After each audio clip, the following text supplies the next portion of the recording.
Good morning, student. Myself, Professor Dhaval Chandarana.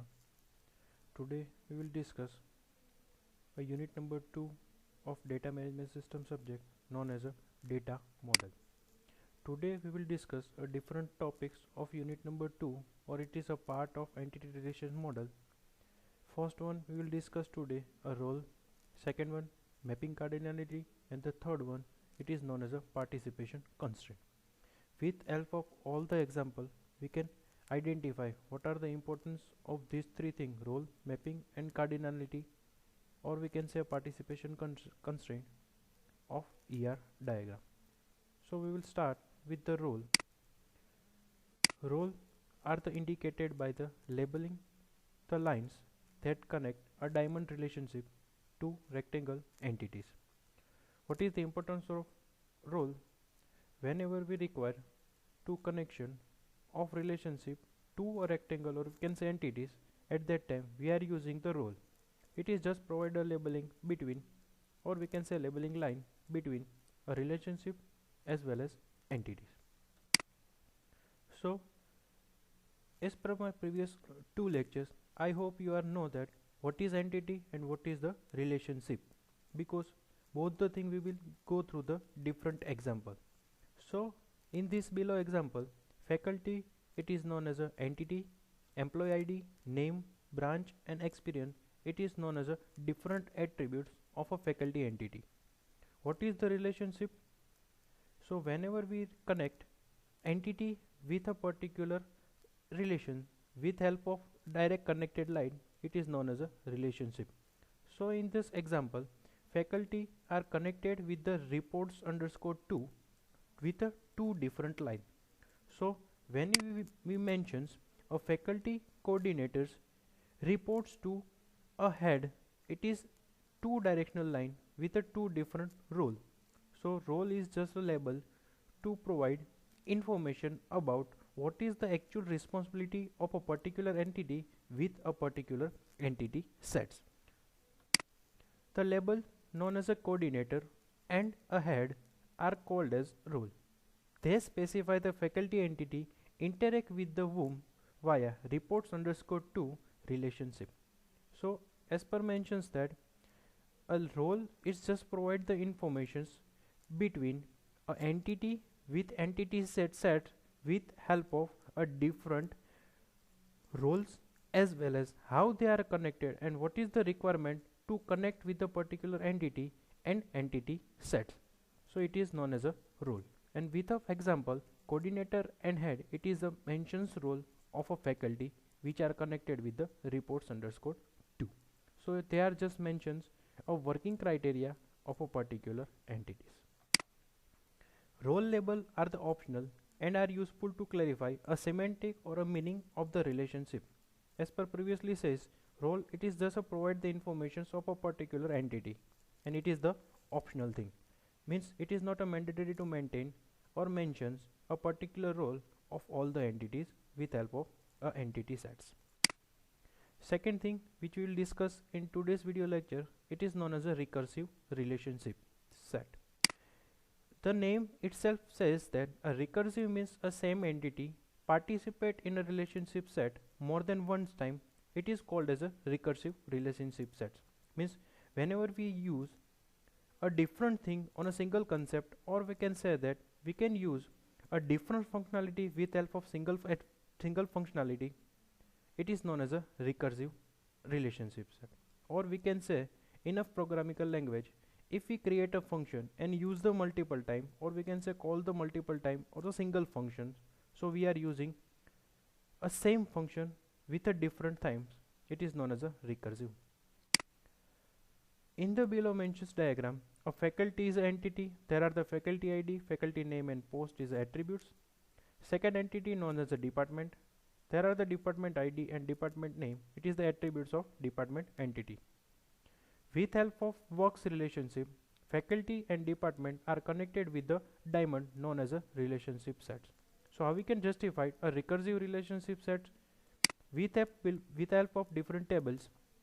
Whenever we store a faculty information with a faculty name and post, as well as whenever we are storing a department information with help of a single table known as a department name, but a connection between two tables known as a faculty table and department table, we are justified a professor relationship because Ajay as a professor working on a computer department as a professor, Harish post as a professor working on a computer department, and Ramesh it is a HOD or we can say a professor with help of a computer department. So all the Ajay, Harish and Ramesh are the faculties with help of connected a professor relationship known as a computer. So it is known as a recursive relationship because faculties are different but the positions or we can say connection of faculty table with help of department table, they are the single connectivity, it is known as a professor or head. So as per as definition, the same entity participation in a relationship set more than one time, it is known as a recursive relationship set. So a professor it is used by two times and HOD it is used by single time with a connection of professor table as well as a faculty table or a department table with connections of a recursive relationship sets. Third thing which we will discuss in today's lecture, and it is the most important concept as per my point of view. If you want to go through this concept and where it is very easy to useful to design a ER diagram. So we can justify what is a mapping cardinality, how the mapping cardinality works, and how we can represent a mapping cardinality with the different use of symbols. So first, it is represent the number of entities of another entity sets which are connected to any entity using the relationship sets. So as per basic definition says, if we are connected a single entity with the single entities, it is known as a one-to-one entity or we can say one-to-one mapping cardinality. So the numbers of entity are connected with the different numbers of entity sets, it is justified a mapping cardinality. It is the most useful in describing the binary relationship sets. As name is suggest, binary means we are connected a single entity with the two different entity sets. For the binary relationship sets, the mapping cardinality must be one of the following types. Means we can divide a different mapping cardinality with help of a different types. First one is known as one-to-one, second one is one-to-many, third one is many-to-one, and fourth one is a many-to-many. Now we see that a different cardinality with help of example. First we can start with the one-to-one relationship. An entity is A is associated with only one entity in a B, and entity B is associated with only one entity in a A. Means only one entity are connected with another single entity known as a one-to-one relationship. So A1 is connected with B1 and A2 is connected with the B2. So A1 and A2 is a part of A and B1 and B2 is a part of B. So as per definition, a customer is connected with the loan means single customer have a single loan at a time. A particular one loan is connected with a particular customer. So it is known as a one-to-one relationship. How we can identify a relationship between a one-to-one, one-to-many, many-to-one and many-to-many? It is just a represent with the help of a different arrows. If arrow is mentioned, then it is known as a one-to-one connectivity. So as previously discussed, A is associated with only one entity in a B. As per example, A1 is connected of B1 and A2 is connected of B2. A1 is a part of A, B1 is a part of B, and a B1 is associated with the only one entity in A. So as per below diagram as well as example, I hope you are clear what is one-to-one relationship. Example, a customer is connected with the only one loan using the relationship borrower, and a loan is connected with the only one customer using the borrower. So as per previously explained, customer currently at a time they have mentioned only one loan, and one loan is only borrow with the single customer. So it is justified a one-to-one relationship. Now we can say the second types of mapping cardinality known as a one to many. Means a entity A is associated more than one entity of B, and an entity of B is associated with only one entity of A. So as per definition, I will mention the graph. A1 is a part of A connected with the more entity of graph of B, which is part of B1 and B2, and B1 and B2 are the part of B. It is connected only single entity. It is known as a A1. It is mentioned by the A. So the customer, borrowers and loan. As per previously example, there are the single entities known as a customer and loan. Same example we can represent with the one-to-many relationship. As previously mentioned, that how we can identify it is a one-to-one, one-to-many, many-to-many. So as per the arrow diagram or mentions the arrow, we can identify customer as a single entity and loan are the multiples entity. So as an example, a loan is a connected with the only one customer using the borrower, and a customer is connected with the more than one loan using the borrower. So as per the example says, customer is only one, but they can take a multiple loan with the different banks. So bank loan is the multiple, but customer as a single entities. So it is mentioned that how one to many relationship will be explained. Now the third thing, it is known as a many to one relationship. Means an A is associated with only one entity in a B, and an entity in a B is associated with more than one entity is in A. So as per the definition, B part of B1, it is connected with the more than one entity known as A1 A2, but in A1 and A2 are connected only single entity with its respect to B1.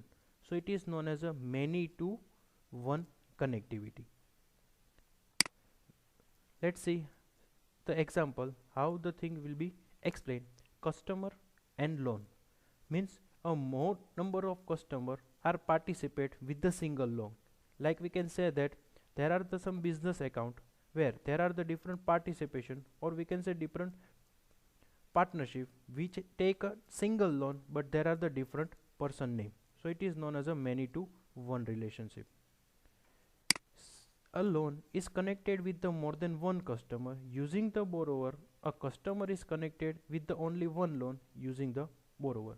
So as previously explained my example, there are the different person, or we can say customer. We can take one example of one of the industry known as a Reliance industry. In a Reliance industry, there are the different four partners and take one loan for the Reliance industry. So customer are different four customer, but they take only single loan. So it's known as a many to one relationship. And the last thing, it is known as a many to many relationship. So an entity in A is associated with more than one entity in a B, and an entity in B is associated with more than one entities. It is known as a many to many relationship. I think you are clear. Now I don't require to justify the diagram. Now we just take a example. So customer and loan. In all the relationship, I will take a single example. So it's very easy to understand and very easy to clear how the different thing will be explained in a single justification.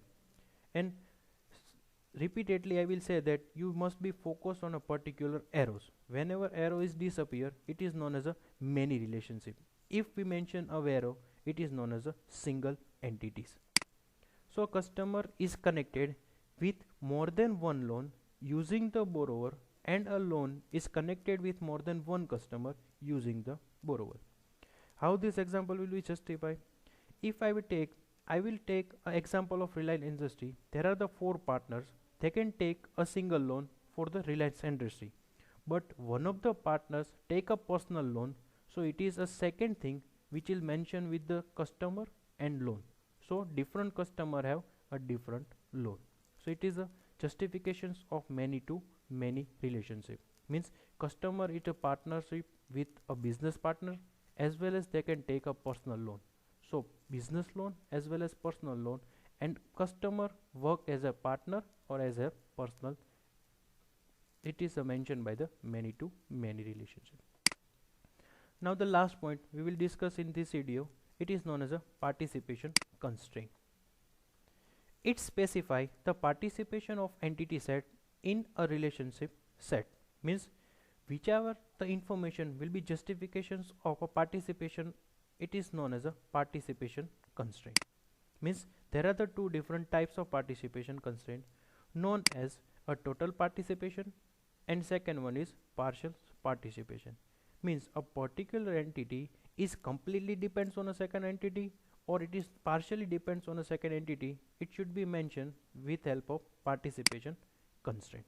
Now see with the difference, what is the difference between total participation and partial participation. So customer, it is an entity, borrower is a relationship set, and a loan, it is known as an entity. As per previously example, each customer have a maximum one loan and there are the C1, C2 and C3 customer. I will repeat this line, each customer has a maximum one loan.